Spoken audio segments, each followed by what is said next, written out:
नमस्कार, मी मोनिका स्मिता आणि रिदूची मम्मा या यूट्यूब चॅनलमध्ये तुम्हा सर्वांचे अगदी मनापासून स्वागत करत आहे. तर आज ना सगळे अंगणाची साफसफाई वगैरे सगळं झालं आणि मीही स्वतःला आवरून घेतलं आणि सकाळी सकाळीच व्लॉग जे आहे ते सुरुवात केलेली आहे. तर चला व्हिडिओला कंटिन्यू करा. स्मितूला तर सुट्ट्या लागलेल्या आहे, पण रिदूची 2 दिवस आज आणि उद्या स्कूल आहे. तर त्याचंच टिफिन बनवते आणि स्वयंपाकसुद्धा सोबतच. तर चला व्हिडिओ कंटिन्यू करा आणि हो व्हिडिओच्या सुरुवातीलाच व्हिडिओला लाईक करा. जेव्हापासून स्कूल सुरू झाली ना, तेव्हापासून मी या दिवसाची वाट बघत आहे, की उन्हाळ्याच्या सुट्ट्या कधी लागेल आणि त्याही लागल्या तर फक्त 1 आठवड्याच्या.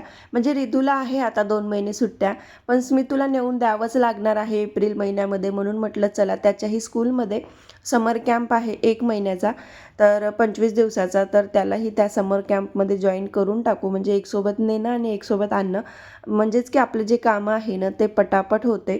तर इथे छान फ्रेश वगैरे झाली होती आणि त्यानंतर ना आता उन्हाळा सुरू झाला, त्याच्यामुळे चिपकल्या काय होतात ना, पहिले दिसत नव्हत्या, आता हिवाळ्यामध्ये वगैरे वरतीच राहायच्या, पण त्या आता खालीसुद्धा येतात. म्हणजे पाण्याच्या शोधात येत असेल किंवा खाण्याच्या शोधात येत असेल, तर त्या ओट्यावर 1-2 वेळा मला दिसल्या. असं अर्ध्या रात्री वगैरे आपण पाणी प्यायला वगैरे उठलं ना, की ते चिपकली फिरताना दिसते आणि मग ते सकाळी आपण तशाच ओट्यावर जर स्वयंपाक केला की मग चांगलं वाटत नाही. कारण की कुठलीही जी गोष्ट आहे खाण्याची ती नकळत आपण गॅस ओट्यावर ठेवतो.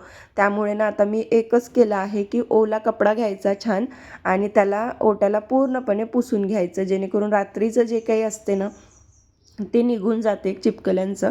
तर आता इथे छान पुसून वगैरे घेत आहे आणि साईड बाय साईड मुलांची ना तयारी, म्हणजे मुलांची म्हणजे फक्त रिदूची, कारण की स्मितू तर आता आहे आणि आता 2 दिवसांनी त्याची स्कूलसुद्धा सुरू होईल. एवढ्या उशिरा तुम्हाला हा व्लॉग येत आहे, त्याचं कारण म्हणजे की अहो ना घरी नव्हते आणि मग जेव्हा ते आले तेव्हा मला बरं नव्हतं, म्हणून मग मी 2-3 दिवस व्लॉगकडे लक्षच दिलं नाही. त्या कारणामुळे ना आपले व्लॉग जे आहे ते उशिरा तुम्हाला येत आहे. पण सगळे व्लॉग्स जे आहे ते येतील आणि होईल तेवढं मी फ्रेश, म्हणजे रेग्युलर जसे व्लॉग आहे की आजचं उद्या किंवा मग 2 दिवसामध्ये असं देण्याचा प्रयत्न हा नक्कीच करेल. तर हा व्लॉग आता थोडासा जुना आहे, म्हणजे 8 दिवसाच्या आधीचा, तरी पण करंटमधलाच आहे. खूप असा जुना नाही आहे की 1 महिना याला होऊन गेला, असा नाही आहे. तर चला आता भाज्या तर भरपूर होत्या फ्रीजमध्ये. 2-3 प्रकारच्या भाज्या ज्या आहेत त्या मी काढल्या. तुम्हाला तर माहीत आहे माझी सवय, की सगळं भाजीपाला मी मोडून ठेवते. त्यामुळे 1-2 भाज्या काढल्या आणि रिदूला विचारलं, दादा कोणती भाजी बनवून देऊ? तर तो म्हणते की मम्मी ह्या शेंगांची भाजी बनव. म्हणून म्हटलं चला आता मलाही ह्या शेंगा जास्त आवडते चवळीच्या शेंगापेक्षा, तर आता गवारीच्या शेंगांची इथे भाजी. आणि माहिती आहे का, आमच्या विदर्भामध्ये असा शेंगदाण्याचा कूट टाकलेल्या भाज्या जास्त करून खात नाही. पण जेव्हापासून मी ही रेसिपी ट्राय केली होती ना, शेंगदाण्याचा कूट टाकलेला, तर कुठल्याच भाजीमध्ये मी जास्त वापरत नाही, पण ह्या भाजीमध्ये आवर्जून शेंगदाण्याचा कूट टाकते. आणि ज्यावेळेस शेंगदाणा नसेल ना त्यावेळेस मी तिळाचं कूट टाकते, कारण की याच्यामध्ये जर शेंगदाणे किंवा तिळाचा आपण कूट वापरला ना, तर खूप छान अशी टेस्टला ही भाजी लागते आणि सगळेजण बोटं चाखून खाते, एवढी छान ही भाजी होते. साधीसुधीच भाजी असते तरीसुद्धा सगळ्यांना खूप आवडते. आणि आता मला पावशीनी कापायची सवय आहे, पण आमची ना पावशीच तुटली, त्यामुळे आता मला चाकूनी कापायची सवय झाली आहे या 2-3 दिवसामध्ये. तर आता आणेल तेव्हा आणेल पावशी, पण त्याच्या तोपर्यंत ना आता चाकूनीच जे काम आहे ना ते चालू आहे माझं करणं. चला तर आता इथे भाजी फोडणी देत आहे, पण मी एक प्रश्न विचारते, त्या प्रश्नाची कमेंटमध्ये तुम्ही उत्तरं नक्की द्या. आता जसं कालच्या याच्यामध्ये मी व्हिडिओमध्ये शॉर्ट व्हिडिओमध्ये विचारलं होतं की तुमच्याकडे या पदार्थाला काय म्हणते, तर खरंच सगळ्यांनी छान छान रिप्लाय दिले. म्हणजे त्यांच्याकडे जास्त करून चकोल्या हा शब्द वापरण्यात आला होता. तर सगळ्यांनी रिप्लाय दिला, याचा अर्थ की माझे व्हिडिओ खरंच तुम्ही आवर्जून बघता आणि मन लावून बघता. तर तसंच आजच्याही व्हिडिओमध्ये तुम्ही मला नक्की सांगा की मी रेसिपी तर टाकते, म्हणजे आपल्या साध्या भाज्या ज्या आहे ज्या बनवते त्याच मी तुमच्यासोबत शेअर करते, पण या व्यतिरिक्त जर तुम्हाला कुठली रेसिपी पाहिजे असेल तर नक्कीच तुम्ही आपलं मत जे आहे ते कमेंटमध्ये टाका. कारण की मलाही थोडंसं सपोर्ट होईल आणि कसं दुसऱ्यांनी जर म्हटलं तर ताई ही रेसिपी दाखवा, तर आपण त्या गोष्टी करण्याचा प्रयत्न करतो. अदरवाईज आपण त्या गोष्टीकडे लक्षही देत नाही आणि आहे तसं ॲज युज्युअल आपलं जे काही रूटीन आहे ते शेअर करत असते मी. तर नक्कीच तुम्ही सांगा की कुठली रेसिपी तुम्हाला हवी आहे. नक्की आपला कमेंट बॉक्स ओपन आहे, नक्की तुम्ही कमेंटमध्ये जाऊन एक कमेंट छोटीशी करून मलाही थोडंसं सहकार्य करा.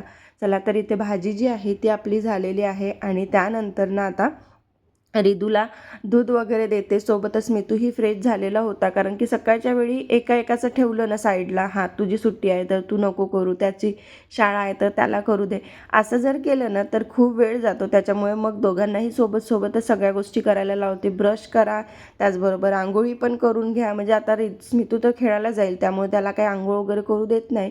पण जर घरी राहायचं असलं ना एकसोबत, ज्या दिवशी दोघांनाही सुट्टी असते त्या दिवशी मी एकसोबतच सगळं काही त्यांचं करत असते. तर आता छान शेंगदाणे जे आहे ते कूट करून घेत आहे. म्हणजे मी असं बनवून ठेवत नाही, वेळेवर लागला आपलं थोडंसं केलं आणि मोकळं झालं, कारण की आमच्याकडे जास्त शेंगदाण्याचा कूट वापरत नाही. आणि शेंगदाणा असा आहे की लवकर त्याला बुरशी लागते, त्यामुळे फ्रेश केला आणि तसाच वापरला तेच बरं. तरी ते आता मुलांना दूध वगैरे गाळून देते, कारण की ते फ्रेश झाले होते.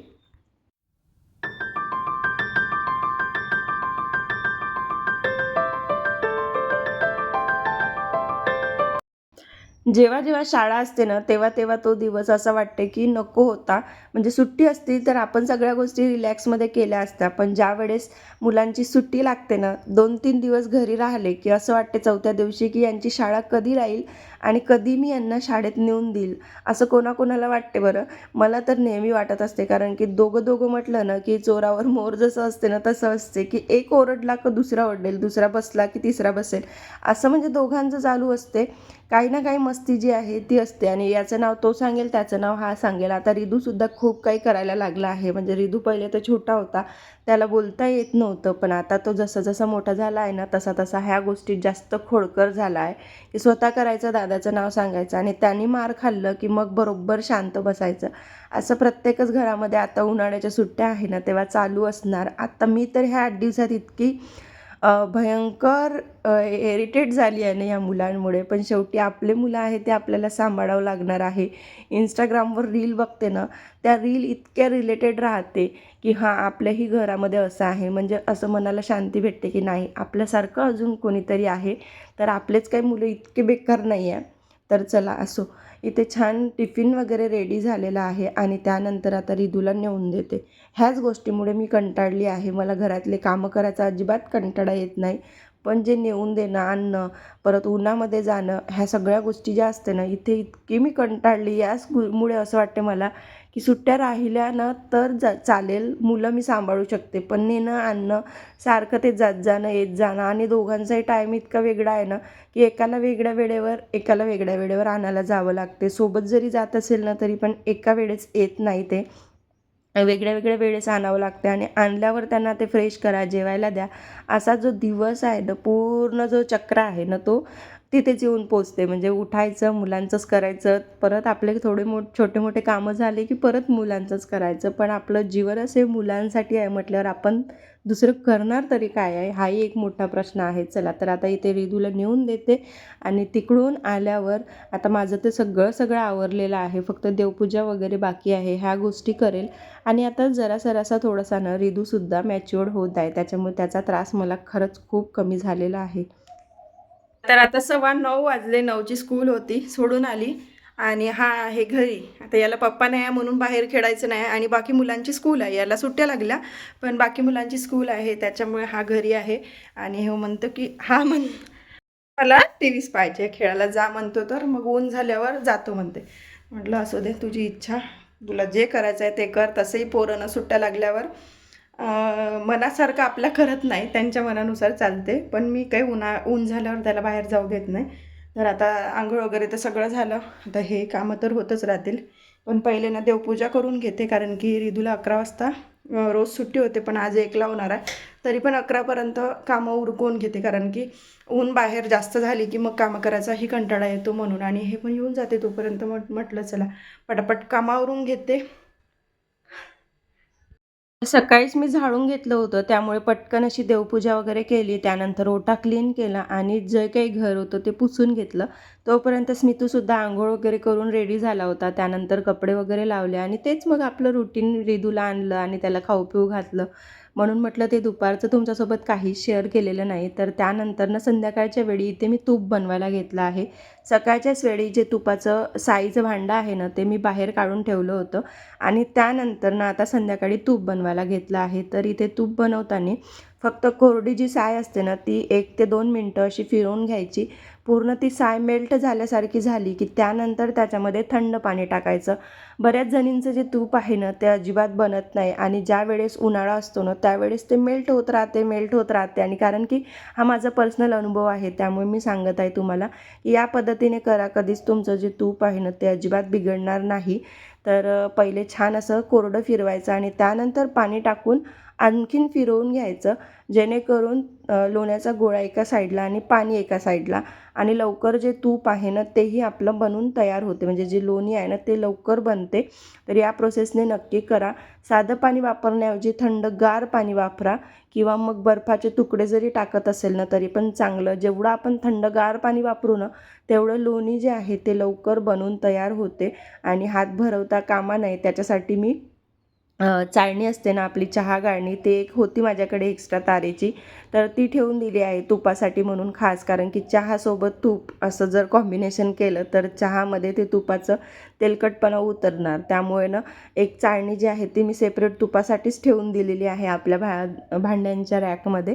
तर तीच आता इथे वापरते. त्यानेच असं पाणी वेगळं करून घेते आणि लोणी वेगळं. त्यानंतर अशा पद्धतीने तूप बनवून घेतलं. बनवत असताना मी याच्यामध्ये खाऊचं पान किंवा विलायची कधीच टाकत नाही, तरीसुद्धा खूप छान असं रवाळ तूप जे आहे ना ते तयार होते. चला तर रेसिपी कशी वाटली कमेंट करून नक्की सांगा आणि हो व्हिडिओ जर आवडला असेल तर व्हिडिओला लाईक करा, शेअर करा, हाईप करा आणि चॅनलवर नवीन असाल तर नक्की सबस्क्राईब करा. भेटू पुन्हा उद्याच्या अशाच छानशा व्लॉगसोबत. तोपर्यंत सगळ्यांना बाय बाय. श्री स्वामी समर्थ.